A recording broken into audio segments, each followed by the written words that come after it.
오늘 말씀의 제목은 예수의 이름을 부르며 살아가라 라는 겁니다. 베트남 전쟁 때 일입니다. 명호부대 소속으로 월남전에 참여하게 된 한 청년이 출발할 때에 신앙이 좋은 어머니로부터 간곡한 부탁을 듣습니다. 어머니는 이 청년에게 아들에게 작은 성경책을 주머니에 넣어주며 아들아, 매일 아침마다 이 성경을 읽어라.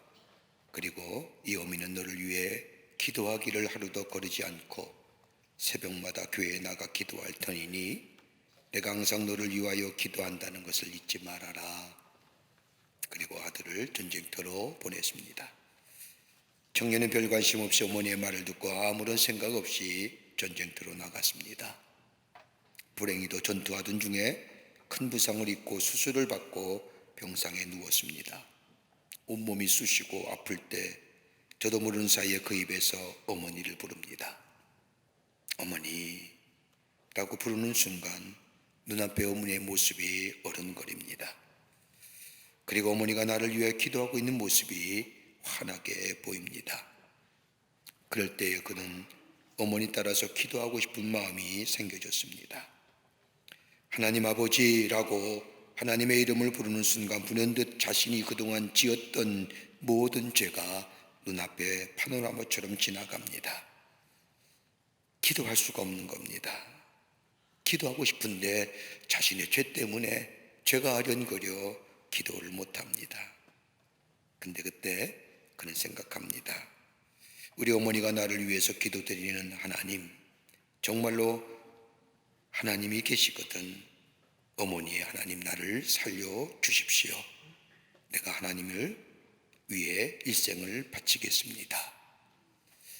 자신이 어머니 하나님의 이름을 부를 수 없기에 어머니의 하나님이라며 부르며 기도했는데 하나님께서 그를 건강하게 하셔서 베트남의 전쟁터에서 돌아오게 하시고 그는 하나님 앞에 기도하는 것처럼 신학을 공부하고 지금은 선교사로 나가 일하고 있다고 합니다. 여러분, 우리가 하나님의 사람으로 예수님의 하나님 보좌에 나아갈 수 있는 길이 어디 있을까요? 우리가 하나님을 아버지라 부르며 하나님 앞에 엎드려 기도할 수 있는 그 특권이 어디서부터 나오나요? 다름이 아니라 예수의 이름을 부른다는 것. 예수의 이름을 부를 수 있는 것은 다름이 아니라 우리 하나님께서 우리의 죄를 사하시기 위해서 하나밖에 없는 아들을 우리 이 땅에 보내주셔서 우리의 죄를 대신하여 십자가에 달려 돌아가심을 내가 믿게 될 때에 내 죄가 사해졌음을 믿게 될 때에 누구 때문에? 예수님 때문에. 그럴 때에 하나님 보좌에 앞으로 나아갈 수가 있고 예수의 이름을 부를 수가 있는 겁니다. 이게 그리스도인만이 갖는 특권입니다. 다른 종교는 그냥 나가면 돼요. 그래서 다른 종교는 자연 종교라고 하는 겁니다. 기독교는 뭐예요? 계시의 종교입니다. 여러분, 다른 종교는 내가 스스로 부다가 될 수 있어요.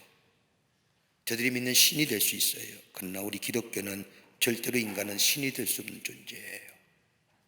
우리의 죄를 사하시고 하나님의 창조된 하나님의 창조물로서의 죄로 인하여 일그러진 영상의 회복은 가져와 하나님 앞에 바로 설 수 있는 존재가 될 수 있는지언정 우리가 하나님이 되거든 예수가 될 수 없는 거예요. 왜요? 인간은 피조물이기 때문입니다. 그러나 예수가 나의 죄를 위하여 십자가에 달려 돌아가심을 믿고 주님이 나의 구원의 주임을 고백하게 될 때에 하나님과의 관계가 회복되고 하나님을 아버지라 부를 수 있고 누구의 이름으로? 예수의 이름으로. 그것이 바로 그리스도인이 갖는 특권이요 기독교의 신앙의 핵심이라 할 것입니다. 여러분, 신념과 신앙은 다른 겁니다. 신념은 내가 만들어낸 겁니다. 내 가치관과 세계관, 내 배웠던 지식과 내 경험이 나의 가치와 나의 세계관을 만들고 그 가운데 나를 중심으로 만들어진 것이 신념입니다. 그런데 신앙은 아니에요. 신앙은 내가 만들어주는 것이 아니라 하나님의 우리에게 주시는 선물, 바로 그 선물이 바로 우리가 갖는 믿음입니다. 그러기에 하나님께로부터 주어진 믿음이 우리 안에 있으면 하나님이 우리를 불러주신 이유를 알게 됩니다. 그 믿음 속에 미래를 바라보게 되고 지금의 나해진 처해진 삶의 환경을 해석할 수가 있고, 그리고 또 내가 세상의 마지막을 알게 합니다. 신앙 안에서요. 그러게 우리의 삶 속에 믿음만큼 중요한 겁니다. 심리학자인 굴드라고 하는 사람에 의하면 자기가 가진 고정관념을 버리게 될 때에 인생은 새롭게 출발할 수 있다는 겁니다. 내가 가졌던 고정관념, 그것을 네 가지로 이 굴드란 심리학자는 이렇게 설명합니다. 하나는 편안함이 오래 갈 것을 버리라는 겁니다. 안정이 지속될 것이라는 것을 버리라는 겁니다. 지금 내가 편한 것 같지요? 지금 모든 것이 다 만족스러운 것 같지요? 이것이 오래 갈 것 같지요? 아니라는 겁니다. 여러분, 어리석은 부자의 이야기 아시죠? 추수한 곡식이 많아서 탈곡을 한 후에 또 얻을 곳이 없어서 창고를 쥐고 그것에 추수한 것을 다 집어넣고 한 얘기 뭐예요? 이제 배불리 편안하게 즐겁게 편하게 지내자 할 때에 하나님 뭐라고 얘기해요? 오늘 네 생명을 거두어가면 그 많은 것들이 누구의 것이 되겠느냐라고 얘기하잖아요. 우리의 편안함이, 우리의 안정됨이 오래 갈 것이다. 여러분, 이 관념이 있으면 우리의 삶에 새로움의 역사가 없는 겁니다. 또 하나 있다고 한다면 죽음이 앞에 있는 것을 생각하라는 겁니다. 죽음이 저 멀리 있다고 생각하지 말라는 겁니다. 여러분, 간혹 가다가 죽음이 나와는 거리가 먼 것이라고 생각하는데, 우리 흔히 하는 얘기처럼 죽음에는 순서가 없는 겁니다. 주님 오늘 부르시면 가는 겁니다. 그러기에 죽음과 생은요, 종이 한 자입니다. 찰나지요. 오늘 내가 어떻게 될지 모릅니다. 오늘 어떻게 될지 몰라요. 내일이 어떻게 될지 모르는 겁니다. 그러기에 죽음은 현실적인 거예요. 그러기에 항상 실존적인 겁니다. 내 앞에 있는 것이면 남의 일이 아닙니다. 항상 내일이고 오늘의 일입니다. 그러기에 성경은 이것을 생각하며 오늘 하루의 삶을 최선의 삶으로 살아가라는 겁니다. 뭐예요? 종말론적인 삶입니다. 내가 내일이 마지막이라도 오늘 최선의 삶을 경주하는 인생. 그럴 때에 삶의 진부함이 사라지는 거예요. 또 하나, 세 번째로 우리의 삶에 상동감 느끼고 역동성 있는 삶을 살아가려고 하면 다름이 아니라 보호자 없이 못 살 것이라고 하는 고정관념을 버리라는 겁니다. 대체로 누군가 있어야 살 것처럼 생각합니다. 누군가 내 옆에 있어야 되고 나와 함께 가야 할만이 살 수 있다고 생각하는 사람들 많이 있습니다. 그것이 물질이든 그것이 사람이든 그것이 내 가족이든, 근데 여러분, 그것에서 떠나서 하는 겁니다.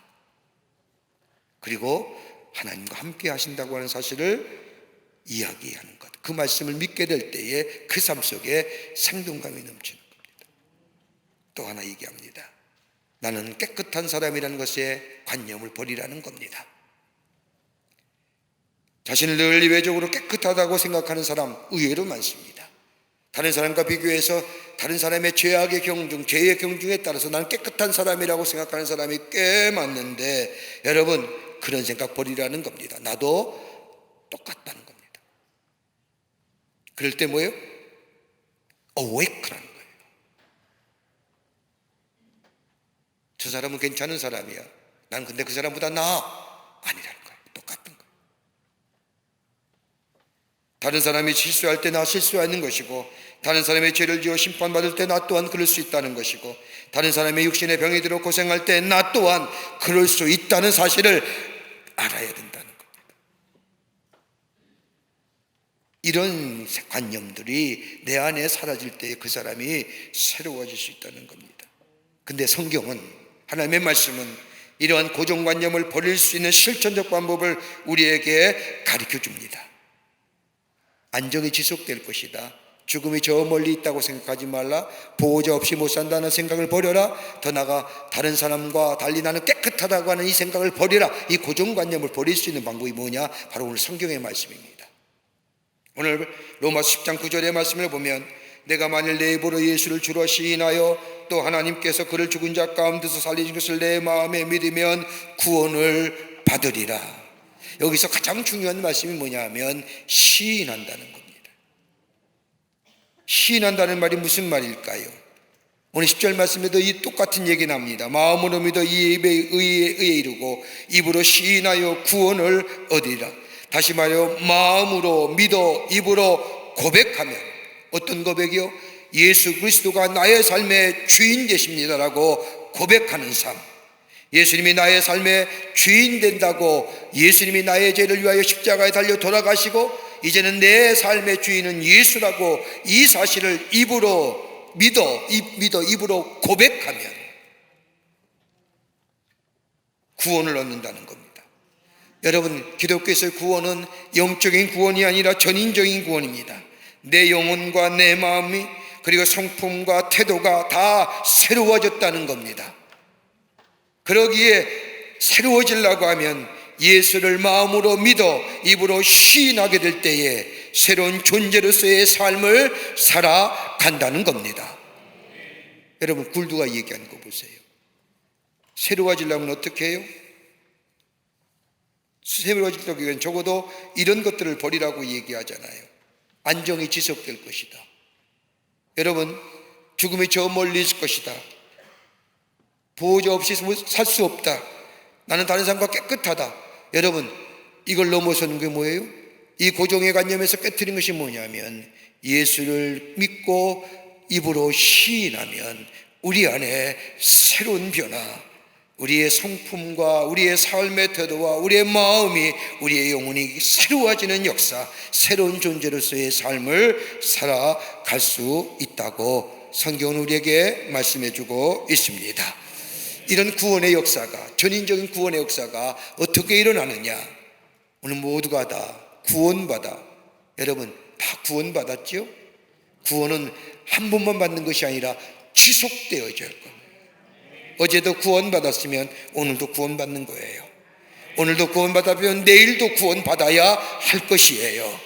그럴 때에 우리의 마음이, 우리의 심령이, 우리의 영혼이 깨끗해지고 전인적인 치유의 역사가 일어납니다. 어떻게 하면 우리의 구원의 역사와 치유와 역사를 경험할 수 있을까요? 오늘 바울이 말한 이 말씀을 가지고 함께 말씀을 나누며 우리가 기도의 제목을 삼고 은혜 받기를 원합니다. 첫째는 시인하라는 거예요. 뭘 시인해요? 예수 그리스도를 입으로 시인하라는 거예요.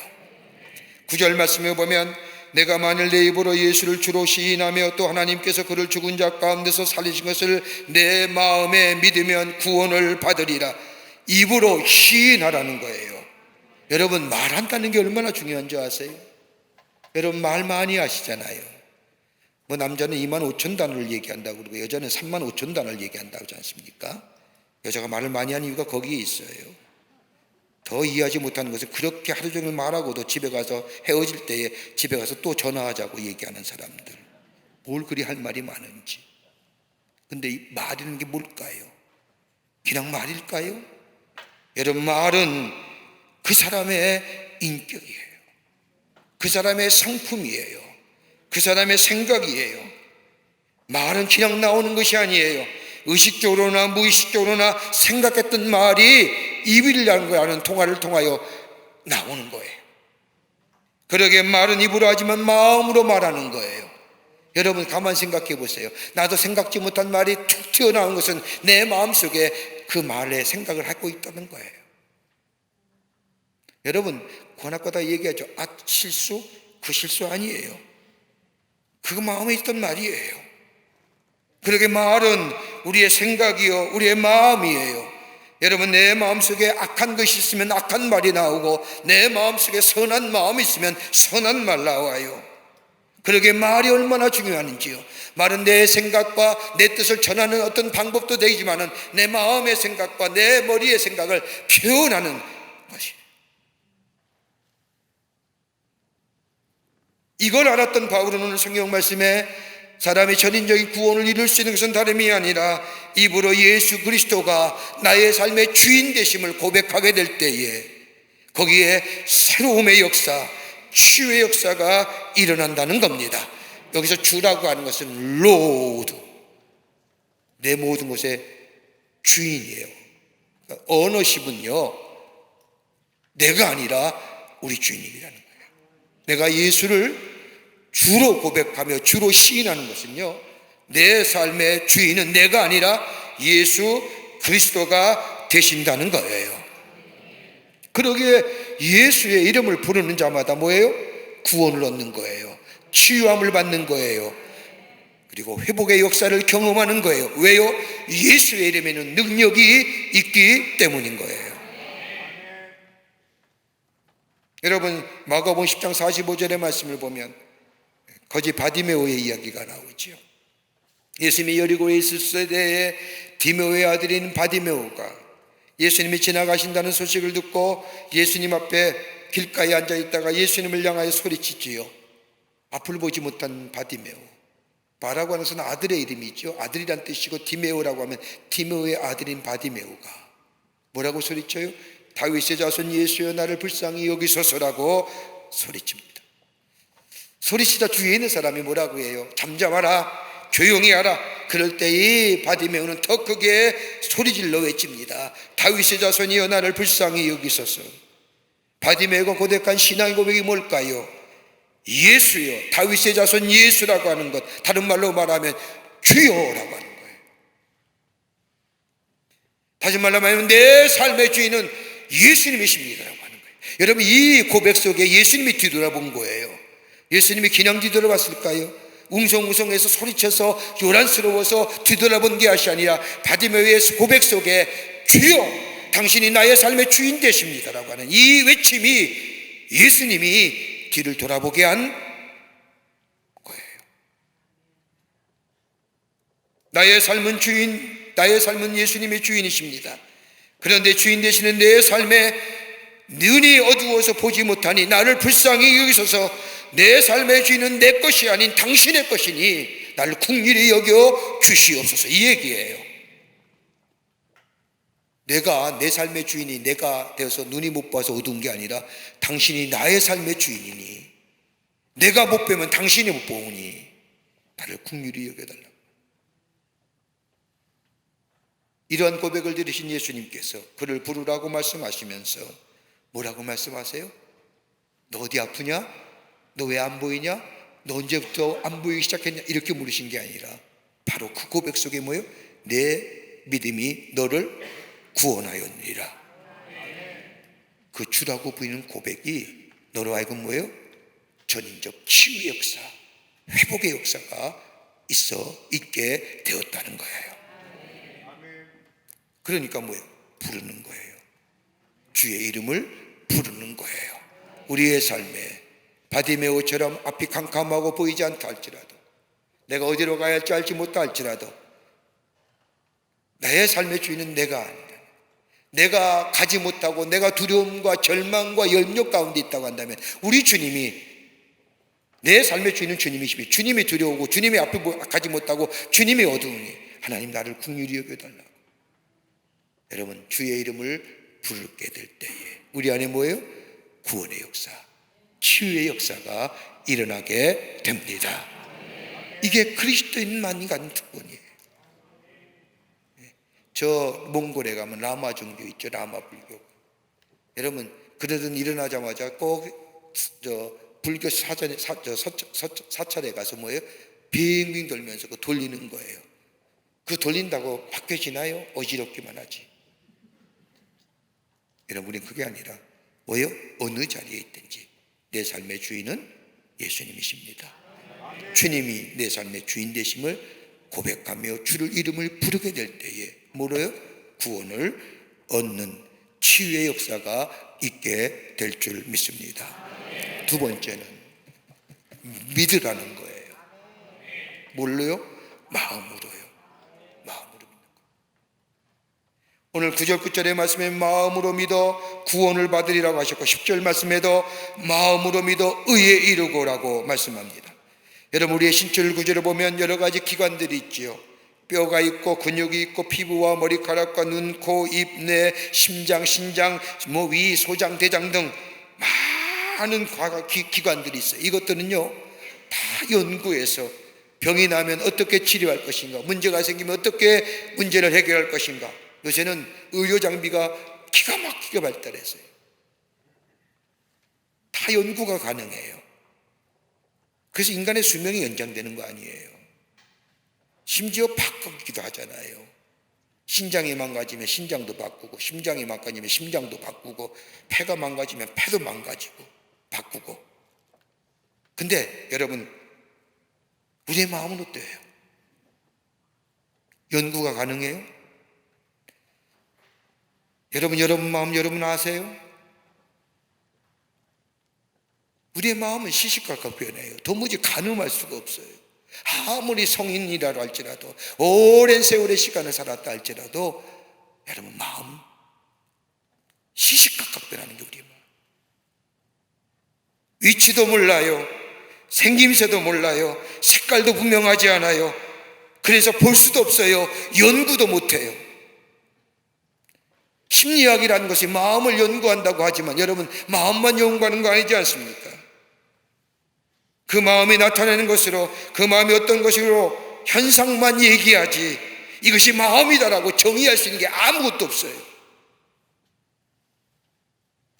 마음을 정의할 수 있어요? 이것이 마음입니다라고 얘기할 수 있는 게 있을까요? 없어요. 그런데 우리가 마음을 알 수 있는 것이 뭘까요? 우리의 생각과 행동에 의해서 우리의 마음을 알 수 있어요. 여러분, 악한 마음 가지면 악한 행실 나와요. 선한 마음 가지면 자비와 긍휼이 나와요. 드러나는 생각과 행동을 통하여 그 사람의 마음을 알 수 있습니다. 어떤 마음을 품느냐에 따라서 말과 행동이 달라집니다. 악한 마음을 품으면 악한 행동과 거친 말이 나오며, 선한 마음을 품으면 선한 행동과 다른 사람을 격려하며 용기를 주면 위로의 말이 나옵니다. 그래서 바울은 2장 5절의 말씀, 빌립보서 2장 5절의 말씀을 보면 너희 안에 이 마음을 품으라 곧 예수 그리스도의 마음이니 라고 얘기하면서, 그리스도인들이 가져야 할 마음이 어떤 것이냐? 예수의 마음이라고 얘기하면서 그 예수의 마음이 어떤 마음이냐? 2장 6절과 7절의 말씀을 이렇게 얘기합니다. 그는 근본 하나님의 본체시나 하나님과 동등됨을 취할 것으로 여기지 아니하시고 오히려 자기를 비워 종의 형체를 가지사 사람들같이 되셨고라고 말씀합니다. 어떤 마음이요? 하나님과 본체시나 하나님과 동등됨을 취할 것으로 여기지 아니하시고 자기를 비웠다는 거예요. 비웠다는 것은 영어에 보면 empty라고 얘기하는 거예요. 헬라어로 하면 케노시스라고 얘기하는 거예요. 비웠다는 거예요. 무엇을 비워요? 하나님과의 형체, 하나님과 동등됨을 취할 것으로 여기지 아니하시고 그 높으신 하나님의 형체를 보였다는 거예요. 그리고 인간의 형체를 입으시고 이 땅에 오셨다는 거예요. 이걸 가리켜서 요한복음 뭐래요? 인카네이션 한 거예요. 우리와 똑같이 인카네이트. 왜요? 우리를 구원하시기 위해서. 우리 하나님 높은 보좌에 앉으셔서 사람들이 올라오기만 기다리는 분이 아니라 사람이 이 땅을 구원하시기 위해서 우리와 똑같이 되지 아니하시면 우리 인간들이 도무지 이해할 수 없기에 저 높은 보좌 위에 앉아서 구원받아야 되니라 라고 말씀하는 것이 아니라 자기의 하나님의 본체심을 버리시고 종의 형체를 입으시자 이 땅에 오셔서 우리를 대신하여 십자가에 달려 돌아가심으로 종의 모습으로 가장 낮은 자의 모습으로, 그래야만이 사람들이 마음의 문을 열기에, 쉽게 말한다면 한쪽을 얻기 위해서 다른 한쪽을 버리셨다는 거예요. 한 사람을 얻기 위해서 자신의 본체를 버리셨다는 거예요. 케노시스란 비유는 뭐예요? 있으면서도 없는 것처럼, 알면서도 모르는 것처럼, 가지고 있으면서 없는 것처럼, 힘이 있으면서 무능한 것처럼 버릴 수 있는 마음.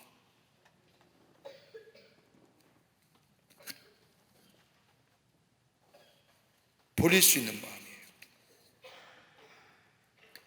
그럴 때에, 내려놓으실 때에 내가 가장 귀하게 여겼던 것을 우리 주님이 하늘에 본 하나님과 영상을, 하나님과 동등됨을 취할 것으로 여기지 아니하시고 인간의 몸을 입으시고 이 땅에 오신 것처럼 내가 비워질 때에 비워질 때에, 여러분 믿음도요, 내 것이 비워질 때 믿어지는 거예요. 여러분 내 것이 비워질 때 믿어진다니까요. 내 것 비워지지 않으면 절대 믿지 못해요. 내 것을 귀하게 여깁니다. 여러분 야곱의 얘기 한번 보시죠. 야곱의 아버지와 형을 속이고 장자의 명분을 가지고 그것만 가지면 하늘의 축복이 저절로 이루어질 줄 아는 거예요. 그런데 아니잖아요. 오히려 쫓기는 신세가 되어 삼촌의 집으로 내려가다가 저 루스란 광야에서 하나님을 만나요. 주의 음성을 들어요. 하늘의 천사와 하늘의 사닥 따위를 가보면서 주의 음성이 들려와요. 그리고 하나님의 복된 음성을 들어요. 그리고 삼촌의 집에 가서 30년 동안 무려 고생하면서 자신이 그렇게 원했던 부와 명예와 가족들을 이루어요. 아내 둘의 12명의 자녀와 더불어 70이 넘는 부족들을 이루고 이제는 다시 한번 고향 부엘세바로 올라와요. 그 과정 속에서 집에 온다는 소식을 듣자, 고향으로 돌아온다는 소식을 듣자 형 에서가 병사를 끌고 군사들이 끌고 야곱을 마중나온 이야기를 듣고 이 야곱은 두려워서 가족들을 먼저 앞세우고 약복강을 나로 넘어가게 하게 하고, 야곱은 뭐예요? 약복강 나루터에서 하룻밤을 지내요. 하나님의 천사와 씨름하잖아요. 하나님의 천사와 씨름한다는 게 그냥 씨름일까요? 지금처럼 저 우리나라의 민속 씨름처럼 그렇게 삿발을 잡고 얘기하는 걸까요? 아닐 거예요. 성경은 씨름한다고 얘기했지만 지금으로서 해석한다고 한다면 하나님 앞에 기도하는 거예요. 끈질긴 기도예요. 날이 밝아서 천사가 올라가야 되는데 이 야곱이가 놓지 않자 뭐예요? 환도뼈를 부딪혀요. 뭘 얘기할까요? 환도라는 게 뭐예요? 우리의 몸을 지탱하는 거예요. 이거 부러지면 무너지잖아요. 그쳤다는 것이 뭐예요? 네가 이전에 가졌던 의지했던 것들, 네가 기대했던 것들, 이것만 있으면 내 삶의 모든 문제가 해결될 것이라고 생각했던 것을 치우는 거예요. 별거 아니라는 거잖아요. 치면 무너지는 것들이에요. 하나님이 지시면 사라지는 것들이에요. 그때 야곱은 깨닫잖아요. 아이고, 하는 순간 이게 아니구나. 끝까지 매달려. 그때 묻잖아요. 야, 내 이름은 뭐냐? 야곱입니다. 무슨 뜻이에요? 일평생 다른 사람의 발목 잡아 나아가지 못하고 내가 나아가려고 하는 자, 다른 사람이 잘 되는 꼴을 못 보는 자, 다른 사람이 나를 추월해서 사는 거 절대로 용납 못 해주는 자, 이게 무너져요. 그래서 뭘 받아요? 새로 이름 받잖아요. 이스라엘이라고. 뭐예요? 하나님과 겨루 이긴 자예요. 하나님과 겨루어서 이겼을까요? 기도의 응답이 있는 자, 하나님 앞에 기도의 응답 받은 자.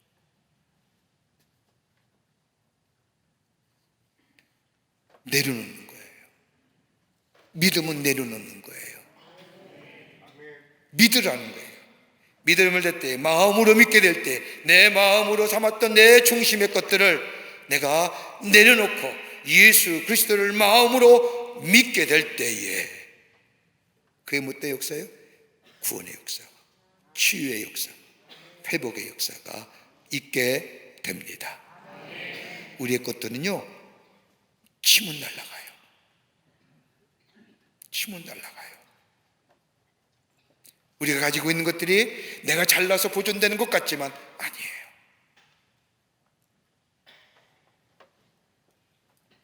예수님의 마음이 우리 가운데 있게 될 때 내 마음 것들을 내려놓는 거예요. 비워지는 거예요. 케노시스. 거기에 뭐예요? 주님의 이름을 부르며 그 안에 구원의 역사가 있게 됩니다. 세 번째는요, 부르라는 거예요. 뭘 불러요? 주의 이름을. 13절 말씀을 보면 누구든지 주의 이름을 부르는 자는 구원을 받으리라는 거예요. 여러분, 바울이 말하는 전인적 구원의 역사는 두 가지의 조건이에요. 하나는 예수님을 구주로 믿는 거예요. 내 삶의 주인 되심을 고백하는 거예요. 그리고 그 고백으로 끝나는 것이 아니라 주의 이름을 부르는 거예요.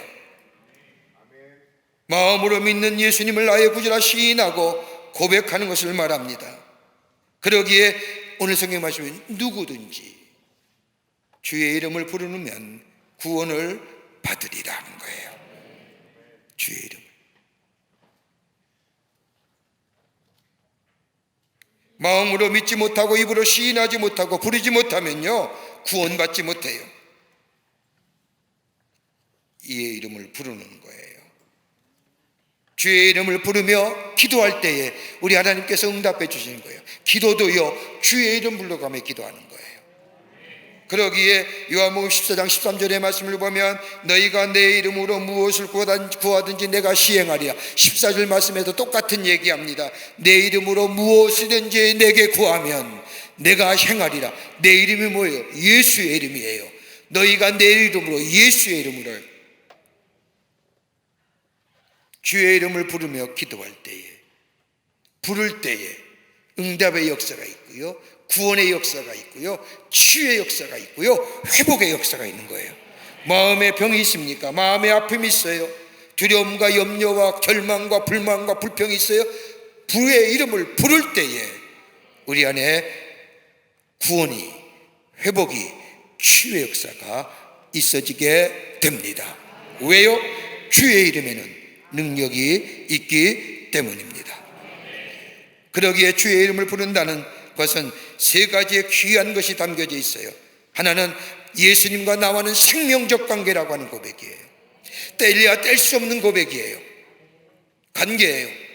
마치 요한복음 15장의 말씀처럼 저 포도나무와 가지처럼 우리의 삶에 아무리 포도나무 가지처럼 구워지고 휘어진 삶이라 할지라도 저 포도나무에 붙여 있을 때에 열매가 맺어지는 것처럼 우리의 삶에 예수님과 함께 생명적 관계가 있게 될 때에, 주의 이름을 부를 때에 그 안에 역사가 일어납니다.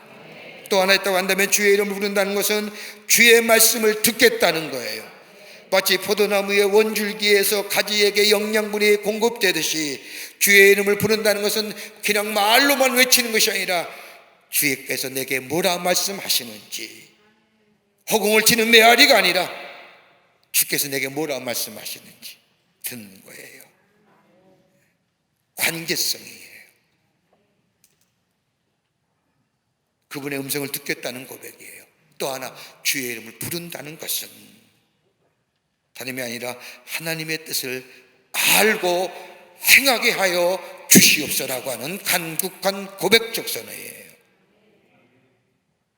내가 내 방법을 하되 하나님은 그냥 있으라는 것이 아니라, 내버려 두는 것이 아니라 하나님이 원하시는 방법이 무엇인지 나로 하여금 깨닫게 하시고 행하게 하시고 이루게 하여 주시옵소서라고 하는 것이 주의 이름을 부르는 거예요. 여러분, 주의 이름을 부른다고 해서 그냥 이름 부르는 것이 아니라 주님은 나의 주인 되십니다. 나와 주님의 관계는 생명적 관계입니다.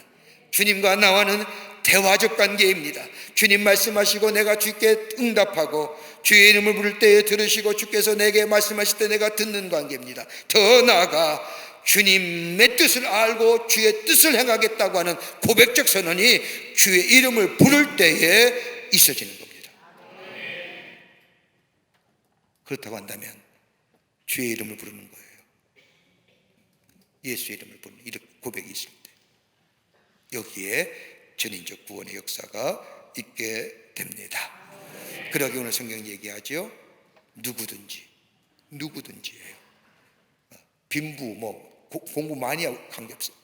영어 표현은 참, 영어 표현이 참 귀한 표현이 있는데 이건 영어로 표현하면 every circumstance예요. 어떤 태도, 어떤 삶의 정황, 어떤 일, every circumstance예요.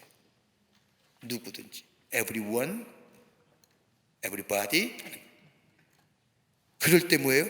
주의 이름을 부르는 자. 뭘 얻어요? 구원이에요. 구원은 단순히 영혼이 구원이 아니라 전적 구원이에요. 우리의 마음이, 우리의 생각이, 우리의 삶의 태도가, 우리의 감정이 주의 이름을 부를 때마다 치유와 회복의 역사가 일어납니다. 그렇다고 하는데 우리의 삶이 어떤 삶이어야 돼요? 주의 이름을 부르며 살아가는 거예요. 주의 이름을 부르며 어떤 일이 있어도 예수님, 예수님, 예수님, 주의 이름을 부르며 전인적 구원의 역사를 매일매일 경험하는 여러분과 저와 되시기를 주의 이름으로 축원합니다. 하나님 감사합니다. 저희로 하여금 구원받게 하시고 예수의 이름을 마음껏 부릴 수 있는 자로 삼아주심에 감사합니다. 주의 이름을 부르며 예수의 이름을 부르며 매일매일 구원의 역사를 경험하는 저희들 되게 하여 주시옵소서. 성령이 우리의 걸음, 우리의 모든 것 인도하여 주시옵기를 원하오면서 예수님의 이름으로 기도하옵나이다. 아멘.